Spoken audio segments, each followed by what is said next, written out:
Martin? Where are you going? Martin? Martin! Martin stood in awe at the moment he saw it, a bright neon blue light in the sky, shining down from the rain clouds. He had not even had time to decide if it was reality or hallucination, and he just had a hypnotic need to run towards it. He reaches a wooded area as the light descending from the clouds fades away. With no one in sight, Martin Myers sees, in contrast to the dark sky and increasingly dark forest, an area of the ground saturated with light. He instinctively rushes towards it, drops to his knees, and begins digging furiously through the mud. After a while of digging, the hole in the ground adopts a blue hue. Out from it, the 22-year-old pulls a bright blue glowing ancient medallion depicting a sun-inspired design. He is compelled to keep looking at the mesmerizing beauty of the metal, and does so until the intense blue glow fades, until it is gone, and all that is left is a dull, dirt-covered bronze medallion. Snapping out of the trance, Martin Myers becomes disappointed and frustrated with the metal, as its supernatural glow made him expect it to be something more than a plain piece of decorative metal. In his frustration, and being snapped out of his absinthe hallucination, he throws the object against a nearby tree. To his dismay, once the metal hits the tree, the trunk cracks, splits, and causes the tree to begin crashing to the ground. He looks down at his hand, and it is glowing the same bright blue color as the medallion had. The scene zooms out into a bird's eye view of Myers looking down at his glowing hand, shocked. A broken tree nearby, ground torn up, mud all over, while the rain continues to fall.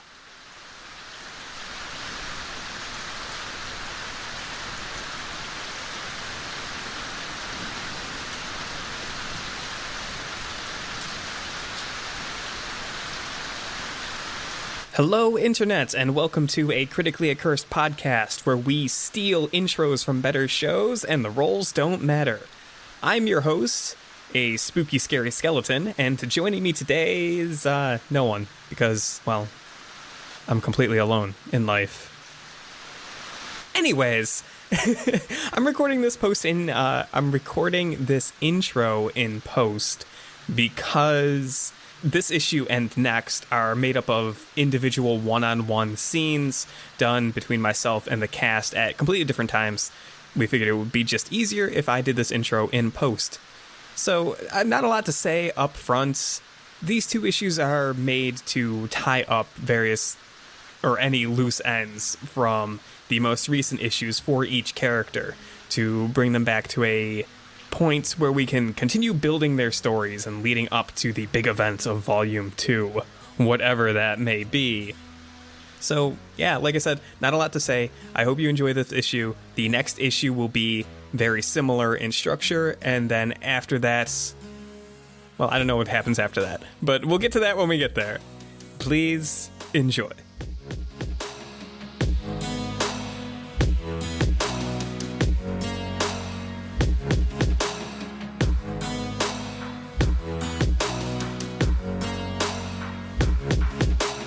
When we last left off, the two of us were on the roof of the restaurant where the Grey Ghost Syndicate was, because we figured it was the best place to hide from them as they ran out searching for everybody. We also had just gotten individual calls. Also true. We were going to... I think the last panel that we left off on was sort of a zoomed out of us on the roof, seeing all the busy activity on the street, and then we teleported away, so it was just an empty roof. So the two of you are a dynamic duo. Make your way across Horizon City to go to the spring biome to meet Mary. A manimal, an ex-manimal. No one really knows what her story is. It's late at night, probably past midnight by this point, because I think it was pretty late when all the capers started kicking off. In that sense, Alan, I know you like being very descriptive in terms of visuals. Do you want to describe to me the scene of the spring biome? And Alex, feel free to add in where you think is necessary. Sure. So I want to say that from the outside, what you see is a sort of like a thin gray membrane. It's completely permeable, so like you can go into it anywhere.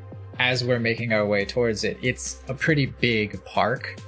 I'll say that it's a little cloudy, only a partial moon, so there's a little bit of light, but it's pretty dim. It's dark. The clouds that are there are lit up from all of the future signs. So you see blues and greens and reds, just sort of all of these electric and vivid colors lighting up the sky, even though the night itself is dark. And then you see this thin membrane, gray, sort of out of place almost. And then you step in, and suddenly you see trees that are in bloom perpetually, flowers and green, just all of these different shades of green everywhere. There are walkways and lights, lampposts set up to give you that nice feeling of being in a park. You have all of these future colors, and then suddenly it really is just, you're in nature. The time of day doesn't change when you enter the biomes, so it's still nighttime. Everything is lit up from the lampposts. We'd be walking, and I don't feel like there'd be much conversation at this point. A little bit awkward after their fight, just like not knowing quite what to say after just being through that, and then their last bit trying to get this tablet. They're a little more relaxed now than they might have been like before entering. Once they're inside, they've got the lamp light, and they know that they're pretty alone at this point, that they start to relax a bit. Great. In that case, so we get a few panels of you guys traveling together quietly through the night into the biome, and then we get a panel that establishes Mary sitting on a lit up bench near kind of a couple of larger trees. It's just a few feet off of the path. She would be maybe kind of easy to miss if you weren't paying attention. Maybe there's a lot of bushes growing around this bench or near this bench, but it is lit, and you guys know to look for her around this place, so you can see her, and she's kind of nice mid-frame. Maybe the establishing panel being like over both of your shoulders or something, with her kind of in the middle. And she's lit up not just by the light around the bench, but also by the tablet in her lap that she seems to be poking at. And much like you guys, she's also looking a little bit rough around the edges. You guys had a scuffle. She was abducted. You know, clothes are maybe scraped, torn, dirtied a little bit. All three of you have had a night. Just to further that detail, actually, you were saying establishing shot of her in the center, sort of over the shoulder of us. And I feel like in that moment, it would be easy to see all of us. And then the next panel would be from her, over her shoulder, as we are just silhouettes sort of walking closer. And I feel like, especially with what she just went through, you would see her tense up and maybe like look like she was about to bolt until we stepped into the light and she realized it was us. Then, she looks up and kind of runs or brushes a strand of hair from her face. And she gives the both of you kind of a soft smile and says, I was wondering how long I'd be waiting here for the two of you. You know how many people we had to slip to get here? Hey, I was running away from the same people too. You had one hell of a head start. I guess I have you to thank for that. She stands up at this point, and actually just approaches you guys, so she'll only stand like a couple of feet in front of you. I know she's kind of had had conversations with Tate before, but Todd, I think this is your first like real encounter with this person. Yeah, besides you're just swiping the tablet and running. Right. And in the last encounter, one of the things you did was you gain influence over her. There's definitely this moment where she is looking you over in the lights, now that there's this moment of calm and everyone's kind of lit up. Todd, right? We go to the same school. Yeah, Todd's the name. And I believe you're gonna thank us? She almost hems and haws just a little bit before nodding and saying, thank you for helping. I don't know who else would have actually showed up. It's no problem. It's what heroes do. And just kind of like put one arm behind his head. I give him sort of like a side smile. Just like, yeah, that's right, we're heroes. She's still holding onto the tablet, but she kind of stretches And lazily says, "So, Todd, has Tate told you a lot about me? We're kind of a thing." Oh, looks at Tate. Oh, she's just causing problems. I don't say out loud because I am now immediately flustered in game. So we just get an awkward panel where everyone looks at you and you say nothing. Yeah, you just see his eyes widen, be like, oh, crap.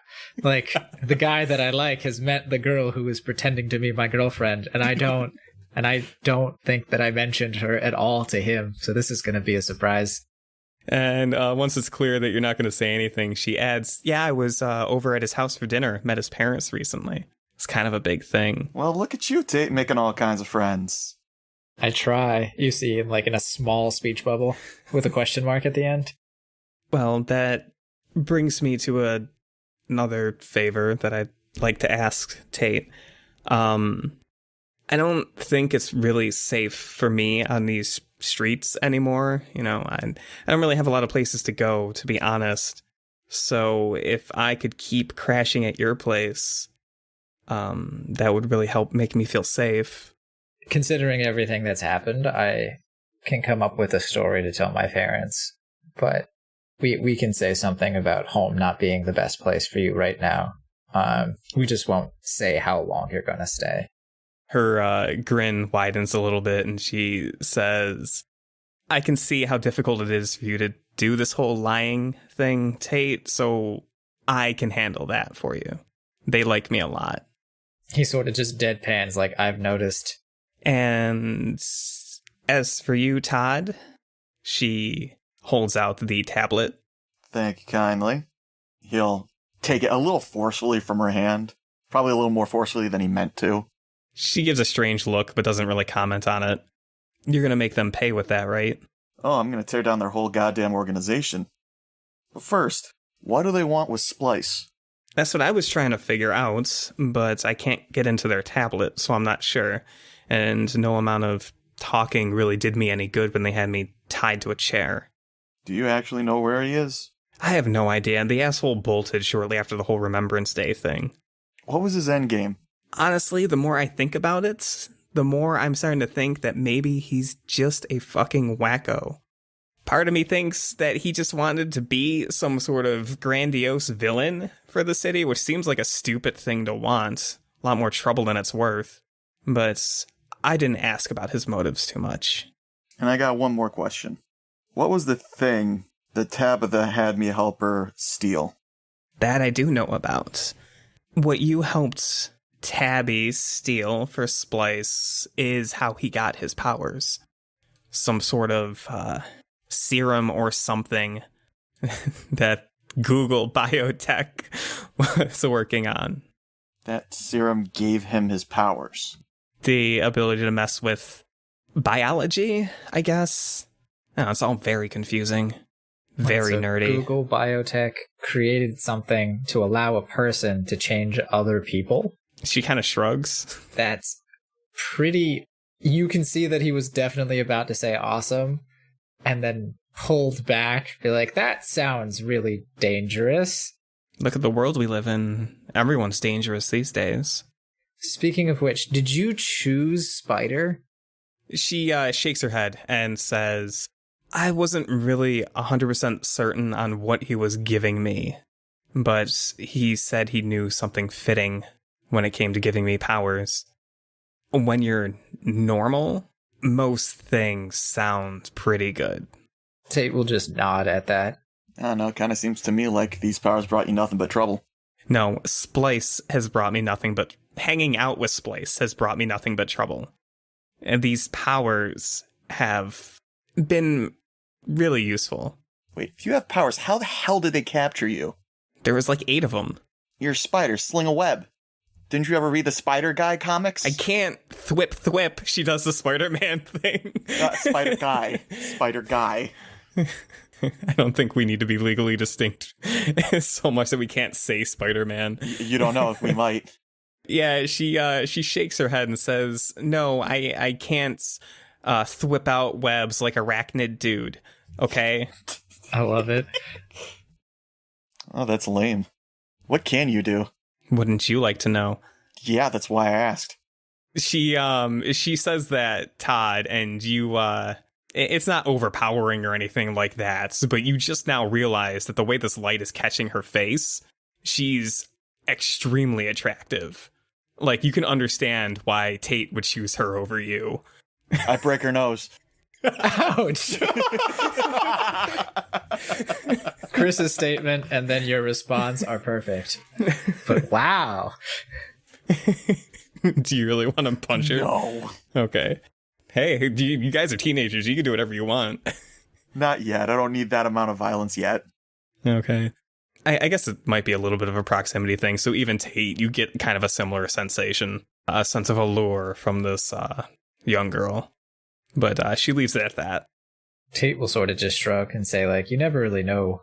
Powers are just tools. I think, like, what you do with them is really the important thing. And what we should do with them, she looks at the both of you, we should tear down the Grey Ghost Syndicate. Bunch of assholes. Well, I think that's the plan. I'd look at Todd questioningly. You bet your ass it is. Just need to get a little direction. He'll wink at Tate. Well, when you figure out what direction to go, I want to be there. I don't want to play this stupid hero game, but I want to see these people suffer. I like your attitude. Thanks, I kind of like yours too. You'll see a thought bubble from Tate. He's like, I would like to play the hero game. I don't really want to see people suffer. Yeah. But Tate's in the background of all of these panels. Like, he's always framed behind Todd and Mary.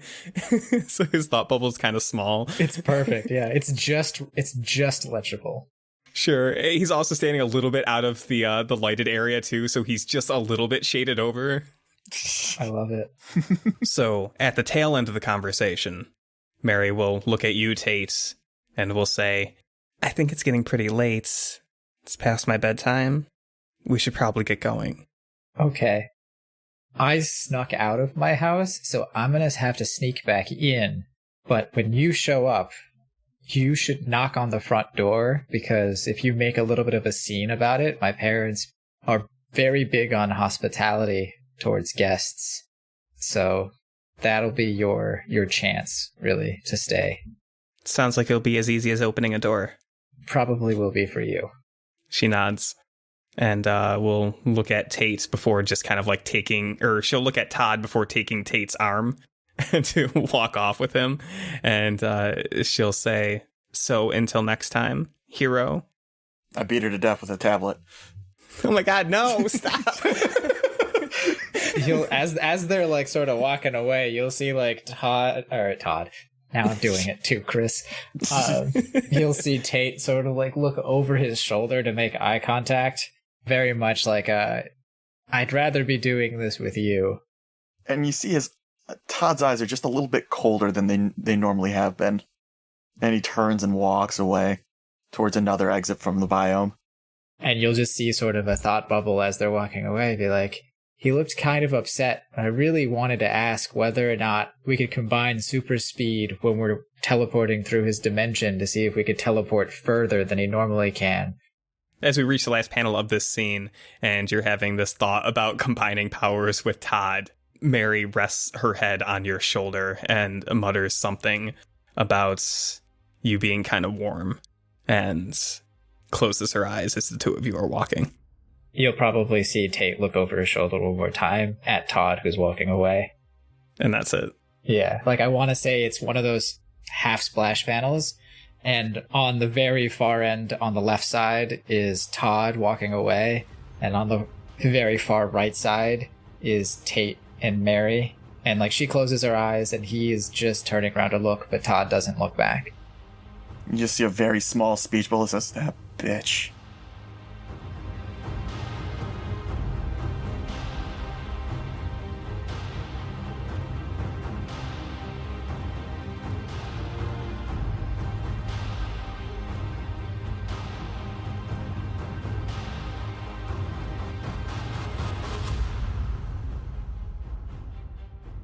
We last left off with Seraph in William Wendell's backyard. Fucking William. Hanging out with Little Miracle and Natalie. Fucking Little Miracle. And we ended on an arm wrestling contest. Fucking arm that wrestling we will contests. not declare who was the winner. Oh. But what I would like you to do, Seth, can you, picking up like after the arm wrestling contest, and of course making no mention as to who won, can you kind of reestablish that scene in that setting for me? Yeah, sure. So it was just night, not that late. After all, we'd only just gone for pizza. I know it was dark out, so probably just post-twilight behind this average suburban 2-story house. I like to imagine he has like a play set back there from when he was a kid his parents just never bothered taking down.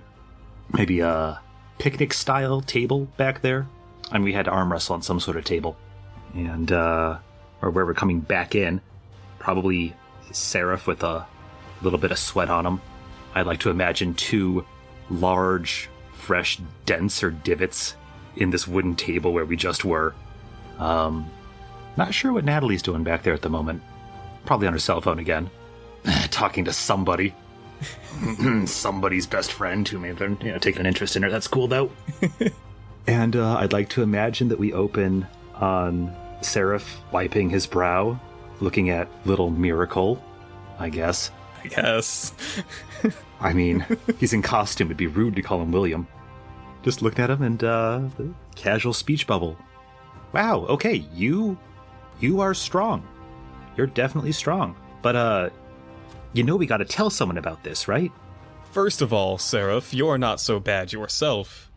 But I don't see why we would have to tell anyone about our arm wrestling competition. No. He smiles. Oh, that was a joke. His teeth gleam. You're not so sure if it was a joke or not. Okay. Oh, and in the background we see Natalie like leaning against a playset on her phone. Totally. She is. Yeah, no, it's fine. That's nothing important going on here. You have Mr. Miracle's powers. That's a big deal. We gotta tell someone. I suppose the city was going to find out eventually. Who do you think we should tell? I mean, I don't know how to get in touch with the trifecta. I guess the difecta? Is it too soon? It's too soon. But I mean, we've got that, we've got Sky in our class. Her family's been doing this for ages. Like, they gotta have connections. They gotta know what to do. Wow, you think that I'm cool enough to hang out with Sky Valor now? That's so exciting. I have a lot of art of her upstairs in my bedroom. Oh no. Natalie looks up from her phone in the background. Will, maybe we don't tell other people about that. I thought you liked my art, Seraph. I do. I think you're a really good artist, Will. And I'm not actually just saying that this time. From the background, Natalie's speech bubble just yells out, "It's kind of creepy, Will." She's got clothes on in your pictures. Actually, no, don't answer that. I'm going to assume it's the case. That's what I'm going to do. We should call them. Do you have her number? Of course you don't. I'm sorry. I shouldn't have asked that. That was... Hold on. And I'll start flicking my hand, going through my contact list, figuring if I have anyone's number from that night where we, fought about a crime or something. Little Miracle, as you begin, gesturing to flip through your contacts, he, reaches out and he doesn't, forcefully grab you, but he, puts his hand on your arm and he says, "Seraph, do you think that perhaps we can just keep this a secret for tonight so that I can enjoy this secret with my friends for at least one night?" I mean... We can go around town doing super cool hero stuff with our friends. I mean, we can hang out, but, I can't fly, I don't have super speed, it'd just be us hanging out, like normal. Would you like to experience flying, Seraph? He nods, smiles and nods. Light bounces off his teeth. Yeah, I get it. His teeth are very shiny. It's a defining characteristic. In a pitch black room with no light source, still his teeth shine. You have no idea where the light's coming from. Yeah, I'm just gonna take a look back at Nat, see if she's got any response or reaction to this. Yeah, you look back and you see her already moving towards the two of you, and she's already saying, "I want to fly." Yeah, we can take turns, I guess. Nat, you want to go first? Yeah, of course I want to go first. I mean, if you don't mind. No, go ahead. I've only had wings steps for... in front of you. Okay, yep. Oh my god. And Little Miracle holds out his hand and he says, "Milady." No. And she takes a step back and she says, "Maybe you can go first." Yeah, I'll nod to her and step forward and sort of just stretch out a bit so he can hook his hands under my armpits there. And I'll just be saying, "Hey, William, you know fedoras, trilbies, those aren't cool, right?" "I'm not one for hats, Seraph." Oh, thank God. All right, cool, let's do this. He nods and he says, "I will show you the world, Seraph." And he zooms into the sky with you. 150 years, still haven't escaped Aladdin. He'll zoom you around a little bit. Do you have any interesting ideas for flying panels, or do you want to just say he flies you around for a little bit? Yeah, honestly, like, given Seraph's recent flying mishap, he's probably not going to be saying things like, "Hey, try dropping me, see if it'll work, if I can get a good glide going." Probably not gonna do that today. And he definitely takes you up and away, and you can get a good view of Horizon City. He'll fly you around. He doesn't do anything super crazy. It's mostly just like lifting you way up in the air and then zooming around just a little bit. How does Scott feel about flying, about this experience? What does it do for him, if anything? I'd like to think it feels right. Probably a little strange that it's not under his own power. Scott being one, I feel like, who sort of seeks a lot of autonomy. So as much as that will bother him, there's probably something about it that is just peaceful, correct, the way things should be. So I don't imagine there's a lot of, shouting and woo-hoos and, yes, hey, this is awesome. Yeah, just more peace, calm. I think in terms of the comic book, we definitely just get a few panels that are just mostly about the art and the experience of flying around. No speech bubbles, no nothing. It's just two dudes having a good time up in the sky. Solid phrasing there, bud. Yeah, I'll try that again. It's just you and one of your only good friends enjoying the moments, your weird and bizarre moments up in the sky. And that will eventually conclude as Little Miracle flies Seraph back down and lands him not too far away from where you guys took off from. And at this point, Natalie has she sat down on the thing that you guys arm wrestled over, and she's back on her phone after watching you fly around for a little bit. Scott will just say, "You're up. You got a little handsy, but I don't know, what are you gonna do? It's flying." She hops off. She smiles and she says, "Looks like you had a good time." "Yeah, it was nice." "Well, I'm looking forward to it." "Take me away, Little Miracle." "Do a loop-de-loop." And he says, "I will try not to get too fancy." And the two of them take off. Up and away. Straight into the sky, much like he did you. Just straight up, kind of for the thrill, kind of just for the elevation. Are you just watching from ground level? Certainly not watching from sky level. Yeah, I don't know if you want to fuck off and, I don't know, eat leftover pizza or something. No, I'm here having a moment with my friends. Cool. You're watching, and they go up, and when you expect them to start veering off to the right or to the left, kind of the same that Little Miracle did with you, they don't. They actually start descending quickly. And then one body falls away from the other, and you realize they are no longer flying. Ah, shit. All right. Is either one of them glowing? You can see that Little Miracle is still emitting lights, though as it becomes clear that these two bodies are falling, that light does seem to be dimming. Yeah, I gotta bank on what's left of his power saving him. I'm going to run and try and catch Nat wherever it is she's gonna fall. Great, yeah. Let's see if you can do that. You are trying to defend your not girlfriend from the ground. Fair enough. Yeah, so that's a defending. Yes, just 2d6 plus savior. Hey, that got buffed recently. Nice. That's going to be an 8. You can do the thing, it just costs you. Either you expose yourself to danger or you escalate the situation somehow. I'll expose myself to danger. Guilty doesn't give penalties on this, does it? No, it does not. Cool. Then yeah, I will absolutely take whatever bullet required to catch my plummeting friend. So if, based off the trajectory of Little Miracle and Natalie plummeting from the sky, Seraph makes this decision to try to save Natalie. Maybe he has to rush from William Wendell's backyard, hop over a fence, duck through someone else's yard, just to try to be in the right spot to catch her. And where this ultimately positions himself, lo and behold, is in the middle of a street, where there is a rather large, not a super large vehicle, not like a truck or anything, but there is a vehicle coming down. You know, it's bad timing. Wrong place, wrong time. If you weren't there, she'd hit the ground and then get run over. You have a chance of, like, saving her life, but you're standing in the way of that now, in the way of an oncoming car. And sure, cars are smart, they drive themselves, but is it going to be able to swerve out of the way in time? I think that's the situation we find ourselves in.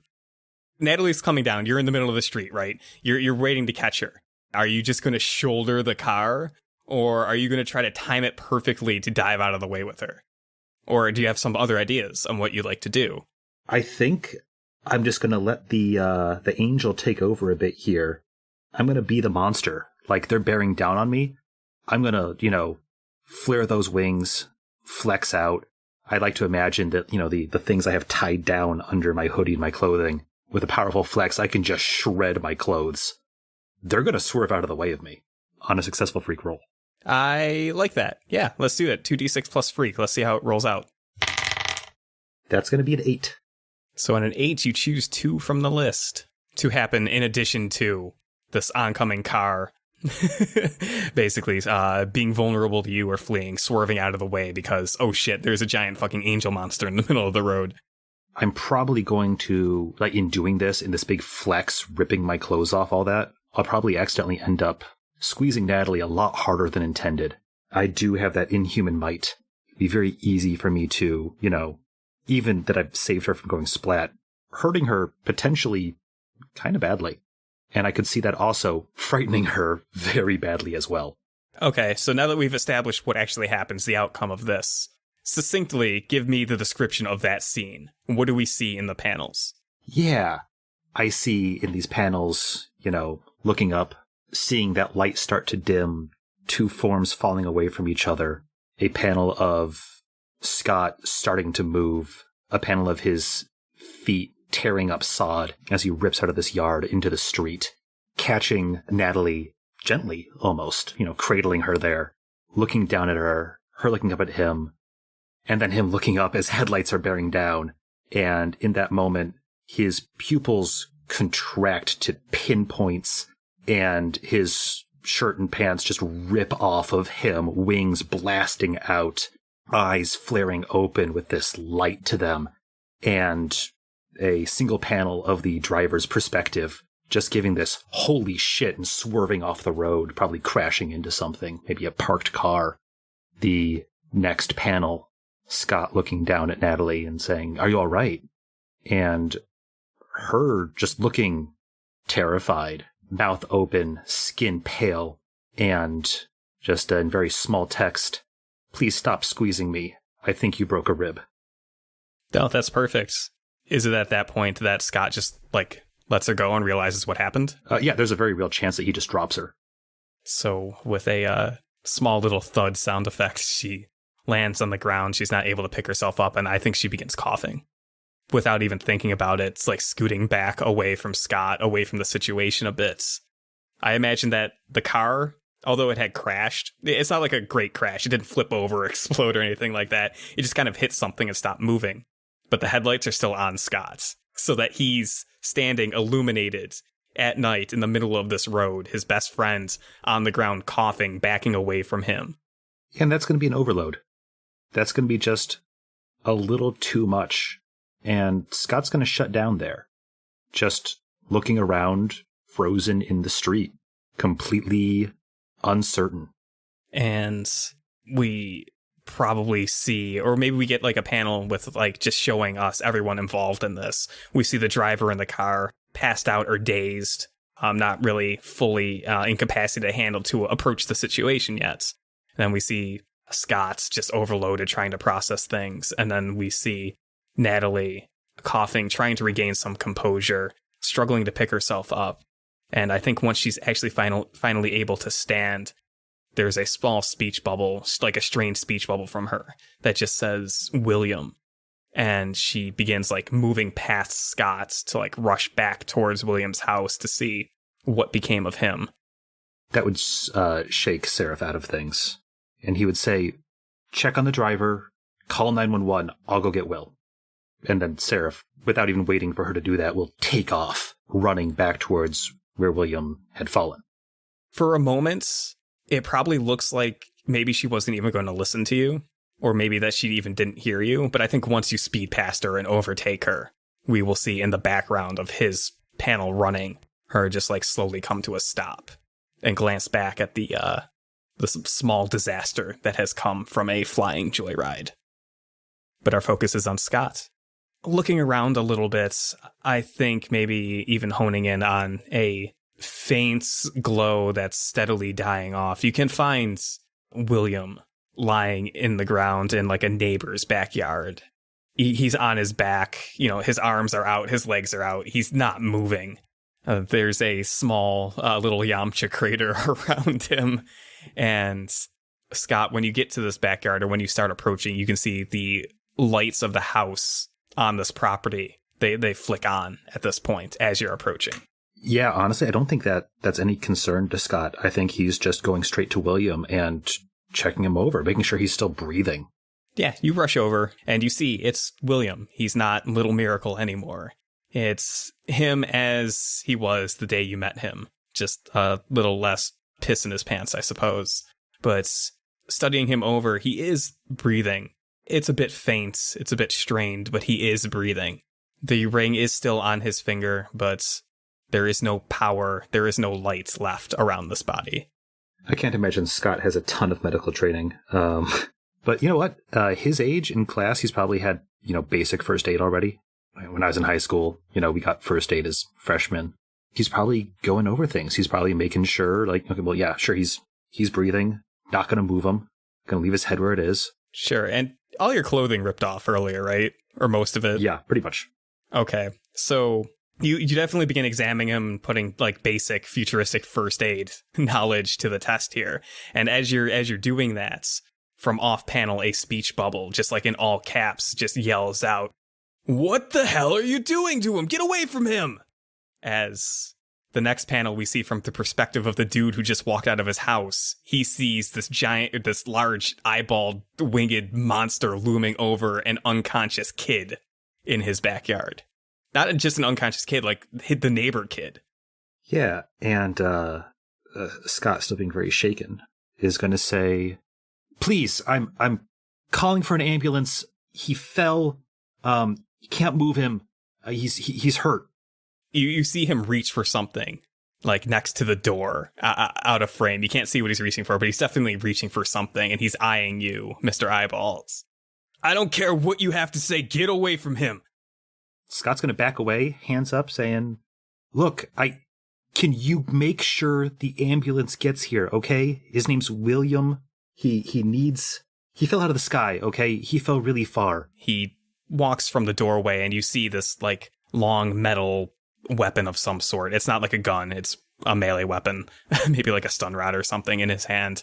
As he walks out of the back door, he says, "Whatever you are, just get away. Trust me. The authorities have been called. Don't you worry about that." "Okay, good. Just William Wendell, all right?" Yes, Scott will, or I guess at this point, Seraph will run back towards the street to check on Nat, the driver. Yeah, you definitely leave William Wendell to the tender hands of the neighbor, and you go back to check on Natalie and the driver that crashed.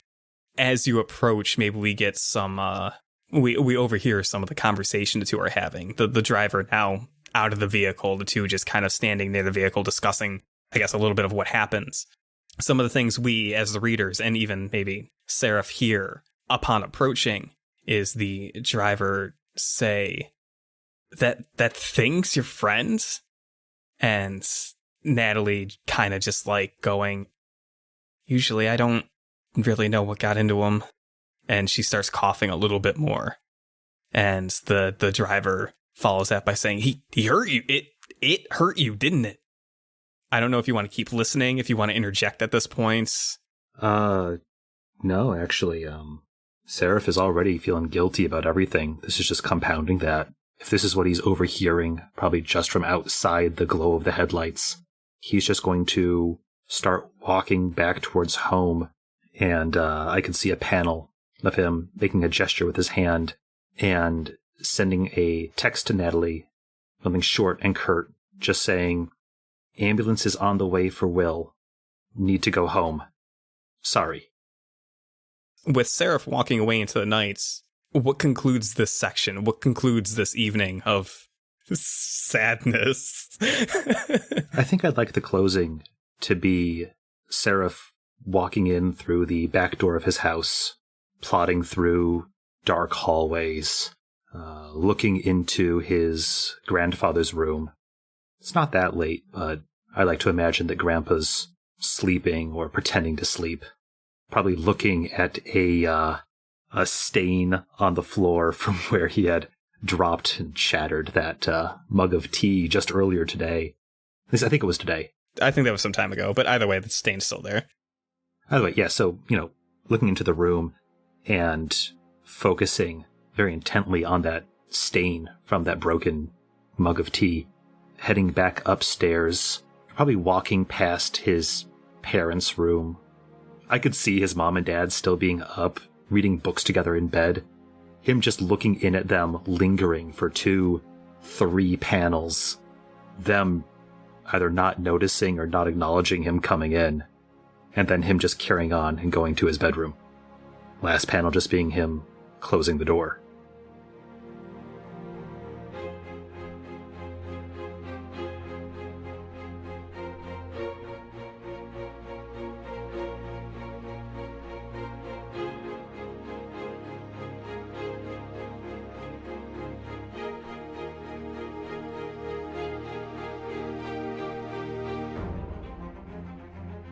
Okay, so Danielle, we last left off with some trials and tribulations surrounding Sky Valor.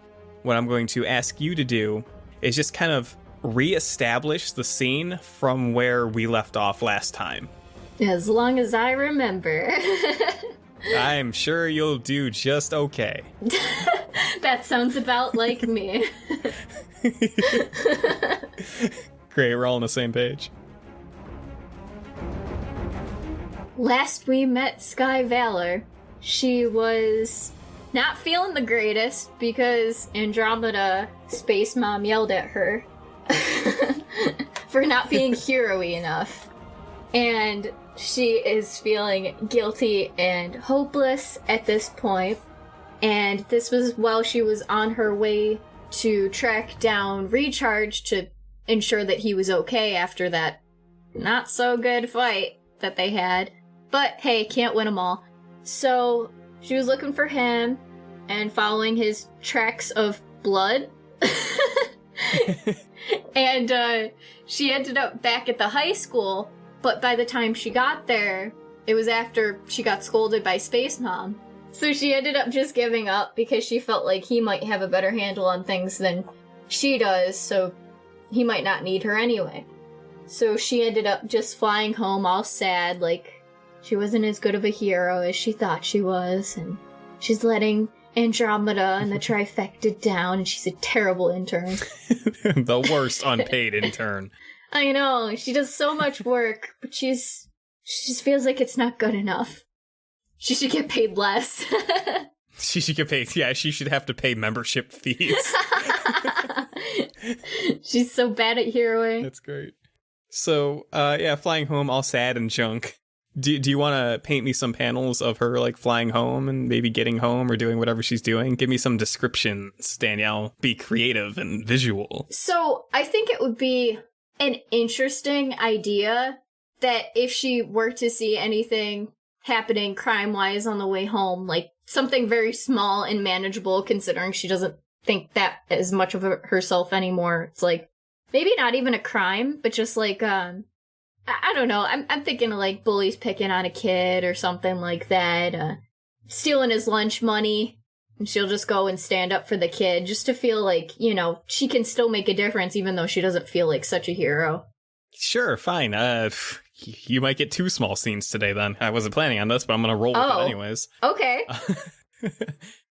So, sad Valor flying above Horizon City, mentally and emotionally defeated from today's events. As she's flying, approaching home, she looks down upon the city that she's sworn to protect, as is her legacy. And she sees it's kind of a rundown, quote-unquote, park area over by the shitty neighborhood Eastwood. You know, it's one of those, like, it's a plot of lands with, like, just all grass and, like, a shitty attempt at a, like, jungle gym or whatever on it. But down there, she does see, as she's flying, kind of a tall, lanky dude wearing, like, a kind of a long coat. He's dressed in, like, basically futuristic goth hot topic attire. He has someone who looks a little bit younger than him. He's like a teenager, so this is someone who's maybe between the ages of like 10 and 12. He has this kid hanging from the from one of the swing sets by his pants. The kid's just like hanging there, and he's like flailing his arms, and there's just nothing he can do about the situation.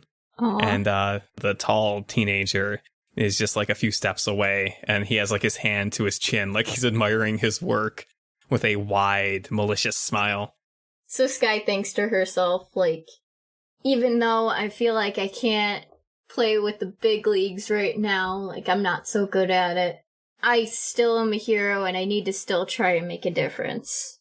So she'll be like, I need to help that kid. And she'll fly down, swoop down, land next to that future goth kid and put her hands in the superhero pose on her hips and be like, stop!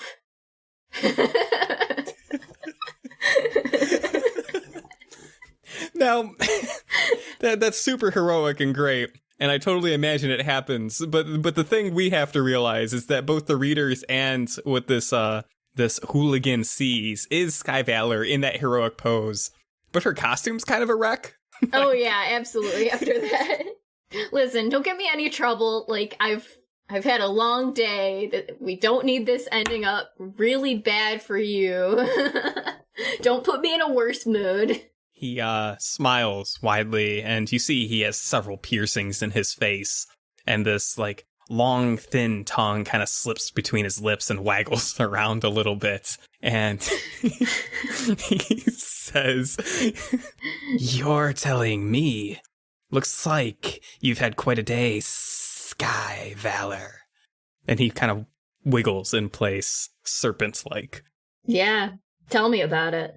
Anyway, take that kid down from up there. I'm not playing around. Oh, he's loving it. And the kid is just, like, over there, like, looking at you with, like, wide eyes, going, "No, I'm not. I hate this. This is the worst." I think he's hating it. I think he's a liar. Come on. He kind of holds out his arms, which are a little bit longer than you would expect. Long, noodly arms. And he says, "Who are you gonna believe? That random kid or moi?" I have no reason to believe you. The kid's flailing. I point over to him. He starts flailing his arms like a wacky, wavy, inflatable tube man. He's like, "So am I." I'm like, he's like a wacky waving arm flailing tube guy. If they have those in the future. Future inflatable tube man. Okay, so long arm dude goes, all right, I'll take him down.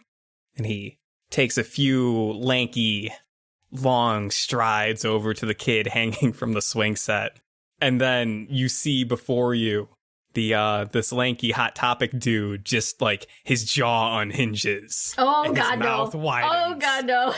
And it looks like he's just going to like devour this kid from the head down. Alright, I'm gonna need to put a stop to this. This is where I draw the line. I don't know what it is about this dude and eating people's heads, but I was willing to, like, talk to you and let you do it, but I guess now I'm gonna have to take matters into my own hands. Roll initiative. yeah, the creepiest thing about this is he's, like, watching you out of the side of his eyes this whole time. Like, he's just, like, slowly doing it, but I'm imagining you're moving in to do something. What are you doing? So if she's still a little bit farther away from him, like, if he moved up, then, she would kind of just, like, fly a little bit just to get a little faster. and just go up to him and be like, I warned you to stop. And if you won't stop, I'm going to have to take more extreme measures. And then she'll, wind up. As you fly up, he quickens his pace at, shoving this random kid's head into his mouth for some reason. And it becomes quickly clear that force may be the only answer here. Obviously.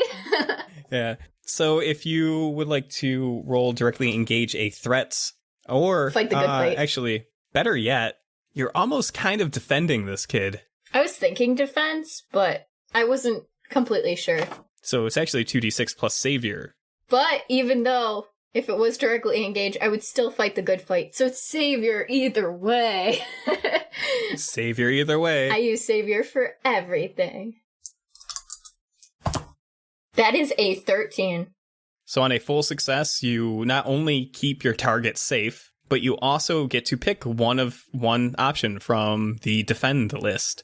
Absolutely clear condition. I almost, cut you off by saying that. I was like, I can't say this too soon. What condition do you want to clear? I think guilty might be a good one, because I think of it in the way that she felt kind of guilty that she wasn't a better hero, and this is you know what, even if the big leagues are saying that I might not be good enough now, at least I'm good enough to help some people. Yeah, cool.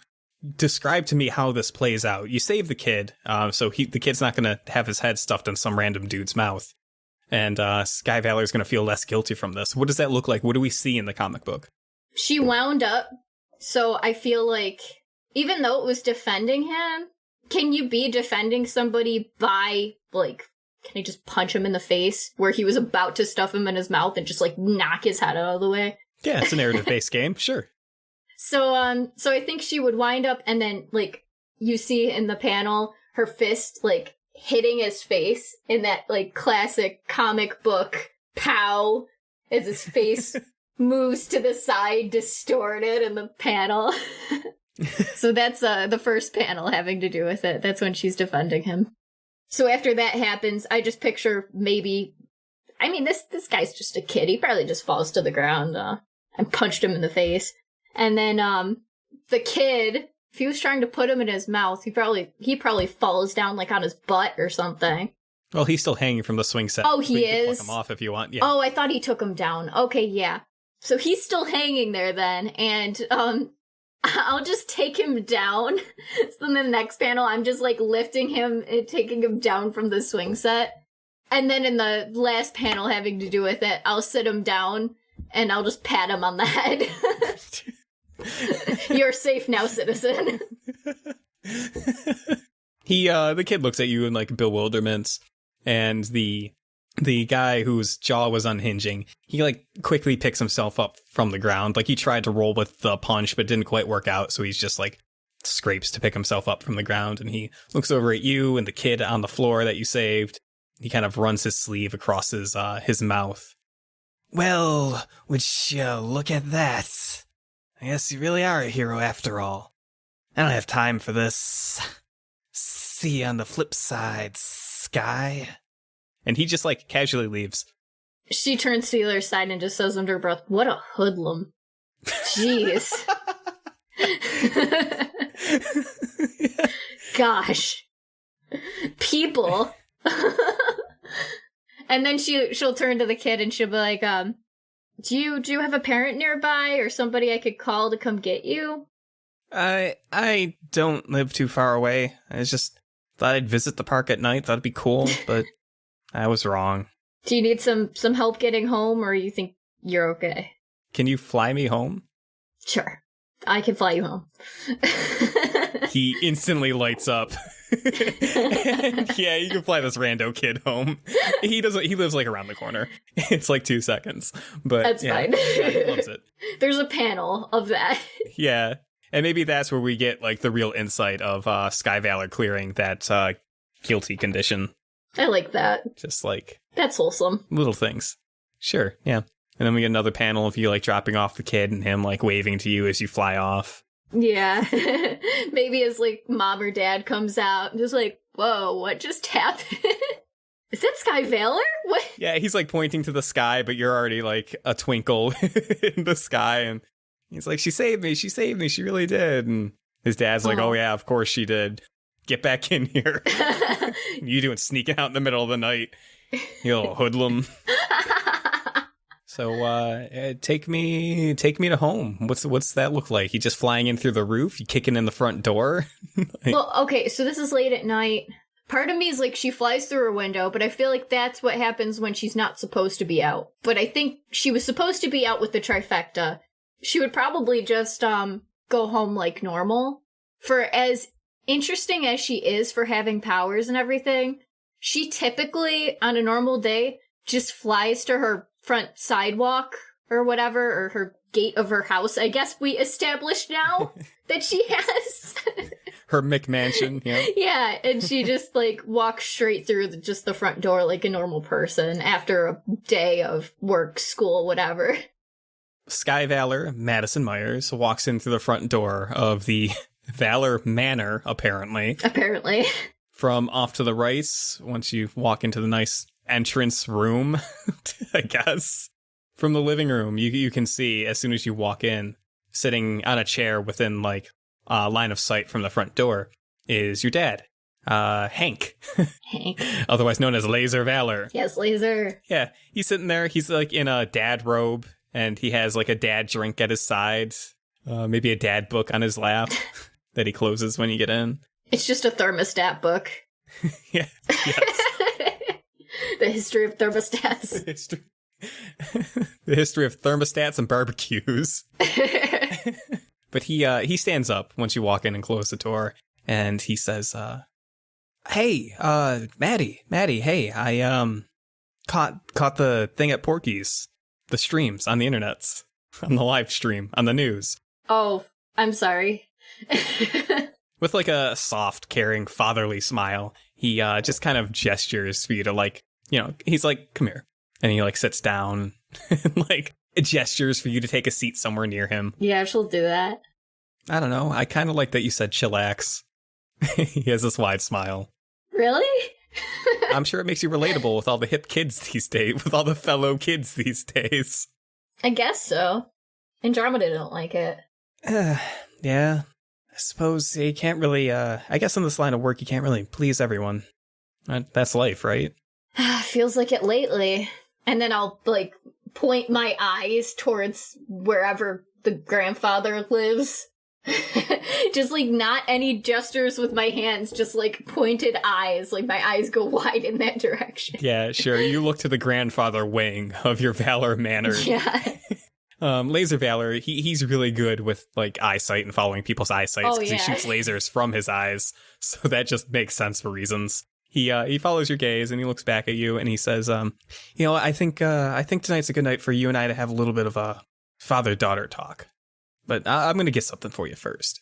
And he gets up and he walks out of the room to, like, an adjacent room. There is a question mark bubble over her head. Yeah. And so the panels focus on Sky, on Madison as she's sitting there. And then we hear from, like, off panel, there's, like, sound effects, sound bubbles that just are like shk, shk, shk, shk, shk. And then the next panel is him walking in with, like, a martini. Like a vibrant pink martini.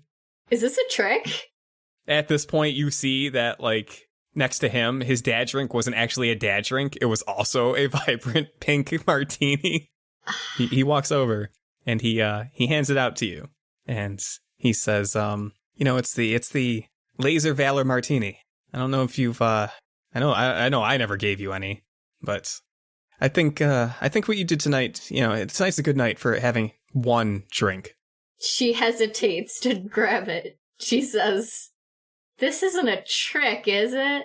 His eyebrow arches and he says, "Is it?" You're not going to tell Mom, are you? This is going to be our secret, kiddo. She skeptically takes it. Sure. Does she take a sip? She waits another minute and, like, locks eyes with him. She tries to, like, read his eyes with hers and is like, "Now you're sure about this, right?" He nods and he says, yeah, like I said, tonight's a good night for one drink. You had a rough go out there. And, just sometimes, in the business, it's called for. Not an all the time thing. Not after every defeat. Once in a while. She nods knowingly. And then she takes a sip, but it's a slow sip, as she still looks at him, making sure it's okay. Yeah, he just has a soft fatherly smile. And Danielle, tell me what the Laser Valor Martini tastes like. Oh gosh. Grapefruit. I don't know why. It's just like grapefruit and vodka. And I feel like maybe grapefruit and like orange. I don't know what. I don't know why. It just came to me. It's just grapefruit and orange. So it's a little tangy, a little bit sour. Mm-hmm. Packs kind of a punch. Ah, yes. And, your dad, Hank, Mr. Laser Valor himself, leans back in the chair a little bit, grabs his own Laser Valor Martini, takes a hefty sip, and after a moment of just like quiet between the two of you, he says, so how you holding up? I'm hanging in there. I don't feel as guilty. I mean, I helped somebody on the way home. This kid was getting picked on. I think he was about to get eaten. Anyway, yeah, I helped him and I flew him home and he was all happy. Sounds like good work for he was almost going to be eaten? I'm sorry? Yeah, you heard that right. I don't know, this kid, this like goth kid, he was like a teenager. I think he might have been part snake. He like opened up his jaw and like unhinged it. And then, yeah, he looked like he was going to devour the kid whole, so I punched him in the face. Actually, that's kind of familiar. I fought a villain like that once. Called him Doc Croc. You know, part crocodile, part doctor, half and half, that sort of thing. Oh, wow, that's pretty cool. Yeah, we did a lot back in, our day. But it's good. It's good that you did a little bit of heroing. It says, your grandfather, my dad, always says, always be on the lookout for little acts of kindness. I mean, I don't agree with Grandpa with this whole thing, because I feel like the trifecta is a good way to get to help people on a larger scale. And it's intel that we might not always get. But it does kind of feel good doing those little things that, people don't pay as much attention to now with all these big heroes working on these big cases and stuff. It's nice to do that once in a while. Yeah, I talked to Dad for a bit. I think he's maybe a little confused about the whole situation. Like, I thought this would be something that he wanted. I feel like this is a good thing, so I'm with you, Maddie. I thought he would too. I think you're going to do a lot of good, with just the resources you're going to get and the connections you're making. I'm sure he'll come around. Yeah, I mean, even today, like, I probably wouldn't have had that intel about a guy targeting Recharge. Like, I probably wouldn't have even known. And then he might have been in a worse position if I hadn't been there. Hank nods. He takes another sip. Yeah, like I said, the resources you have access to now. Your grandfather doesn't practice heroism. I know we have that thing in the basement, but we're kind of short-staffed, and we're not all doing it all the time anymore. No, I think it's good. I hope he's okay. He wasn't looking too good after he left. I followed Recharge's blood trail to the school. I was gonna, make sure he was okay, but that was after Andromeda's call, and I'm like, he could probably take care of himself. He probably doesn't need me. Who knows? Maybe Recharge is having a sit down with Papa Recharge, having the same sort of talk that I'm having with you, and he kind of pats you on the leg. I like our talks, Dad. It's been a while. And he'll, clink his martini glass against yours. So is Mom still mad at me? You did break the vase. Yeah. Can I make it up to her somehow? What would she like me to do? Should I, buy her chocolates or something? Take it from someone who's been with your mom for quite some time. Sometimes she just needs space. A little bit of time to cool off. Yeah, I guess so. It's just hard that they're both mad at me, It's just, I feel like I'm doing something wrong. There's a lot of people looking to you. You have an important role in the city, I think. A lot to live up to. Hell, I've been in your shoes before, when I was younger, Maddie. I was the young, new, hip Valor on the scene. And it was a time where I was one of the bigger heroes in the city. How did you manage it? Well, for starters, he kind of just lifts up the martini glass every once in a while. Only once in a while. Also, I kept some good friends. And, it was through these friends that I ended up meeting your mom. So it was good. I think it's important to realize that things aren't going to go your way all the time. That's part of being a hero. But the other part of being a hero, is always picking yourself up from defeats, never staying down.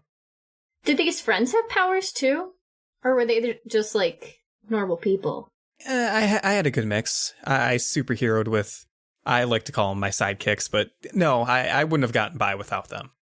We had our team moments, but I was also friends with people who didn't really have anything outstanding, any outstanding powers or anything like that. It takes a good mix, I think, to keep you online, to keep your perspective in focus. Well, I don't know what I'd do without Lexi. She's a good girl. Good kid. Probably shouldn't say good girl. That's going to get cut. He says she's a good kid. Yeah, she keeps me sane during all this. Yeah, well, just know that you're going to bounce back from this. In all honesty, Maddie, you're very much the hero that this city needs, I think. The Valor line's an important aspect of Horizon City, even if people don't really talk about it too much anymore. That's very prominent in you. I see it in you. I see aspects of the things your grandfather has done, the things I've done, the things your mother has done. You came out a superhero, and I think you always will be one. She just smiles a little bit and says, "Thanks, Dad. Means a lot." He clinks your glass again and finishes off his martini.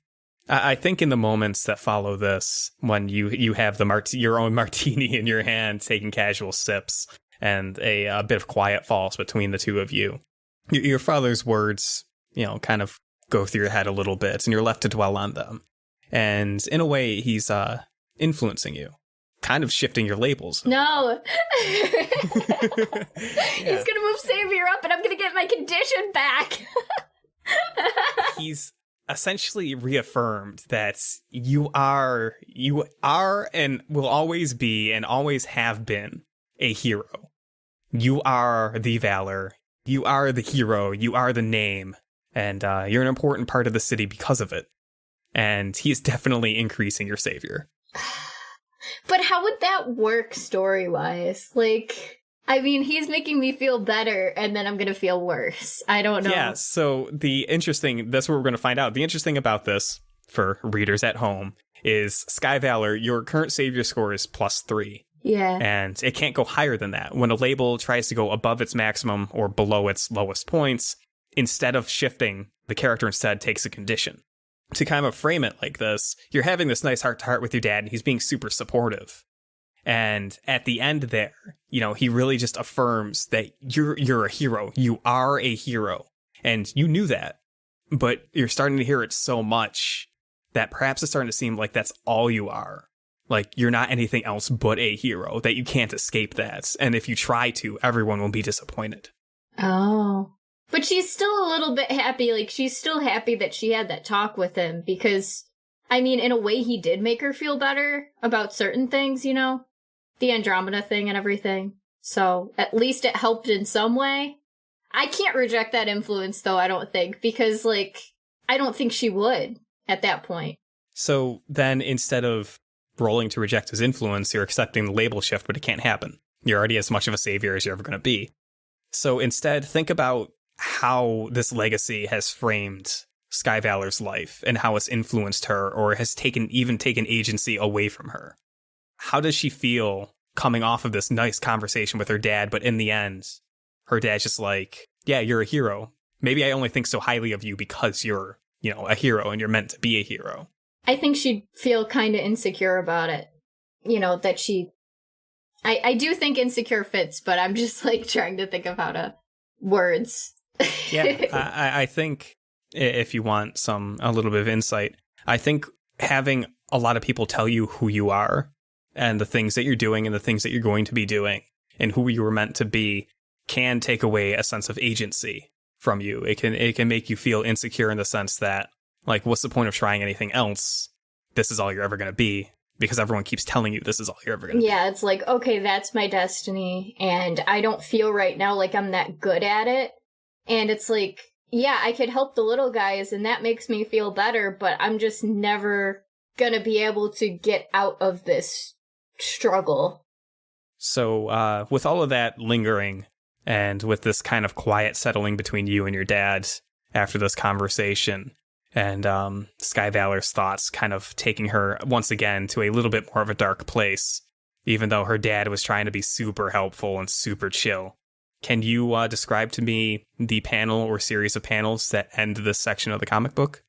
I think, like, even for a moment, if he leaves the room, then she'll just, like, sit there alone and think to herself that, like, that helped in a way, but I'm probably going to be dealing with this struggle, and it's just not going to go away, and I'm going to have to deal with my destiny and not living up to people's expectations.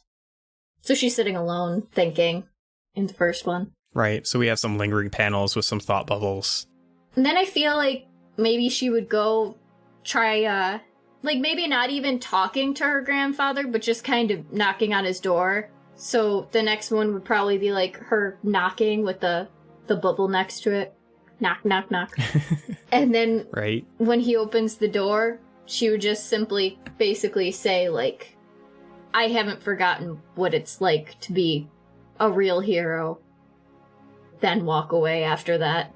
Basically just telling him, like, listen, I haven't forgotten where I came from. I'm not selling out to these big heroes. I'm still me. And then she'll just walk away. And then maybe one of the last panels is him just like, what just happened? Sure. So, like, the last panel is we see, like, maybe Sky Valor's walking towards the reader in the panel, but we see her grandfather lingering in the hallway looking after her. Yeah. Not saying or doing anything, just, like, watching. Yeah. Nice. On point and thematic. She's like, well, I haven't forgotten. I helped a little kid not get eaten today, so I'm not all corporate and no real town hero. My savior is sky high, and believe me, I can't forget about it. I couldn't if I tried.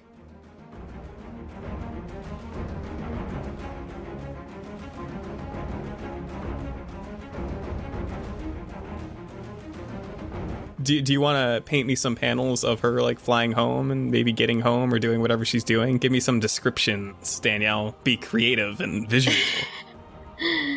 Oh gosh, there's so many ways I could go with this. The one I want to say that I'm totally not actually going to officially say is, like, the first thing I thought of was just like, this is completely, like, just silly and wrong, but it was just like she's flying over there and she's, like, crying or something, and she looks down and there's crime happening and she's like, I'm sure they have it handled. That's completely unofficial. It's a blooper right there. I'm a terrible hero. They should just call recharge. Sob, sob, sob. I don't want Space Mom to yell at me again. Maybe they should just call the police. She pulls out her own phone as she's flying, and she's like, this is Sky Valor, and I want to report a robbery at 5th and Main. Yeah. She's like, just tell your officers to get there as soon as I can. No, but, Perfect. I can't imagine that would actually happen, though. Not unless you say it with a straight face, with a semi-straight gosh. face. I don't think that would bode well. Oh, Space Mom would be pissed. Yeah, Space Mom would be pissed.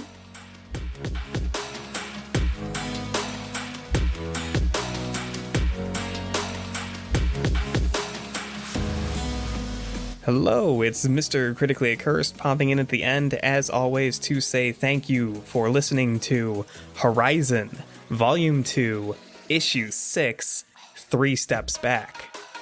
If you've enjoyed this, stay tuned, because there's more content coming. We're not quite done yet. Our next issue is going to follow a similar format. We have a few more characters that need to wrap up their immediate story arcs before we can keep the ball rolling in the grand scheme of things. But if you are craving more A Critically Accursed podcast content right now, check the description of this issue for links to our social media, links to our Discord. Swing by, say hi, interact with the podcast crew. We're all okay people, I guess. Most of us are pretty okay. we'd love to hear from fans, and if you've enjoyed this, feel free to tell us how much you liked it, tell us what you loved, what you hated. It doesn't really matter either way. Or, you know, if you just want to quietly listen in the background, that's cool too. You know, you do you, and I'll just feel you listening to our issues through the internet. It's a superpower of mine. But until next time, take care. Bye. Superhero.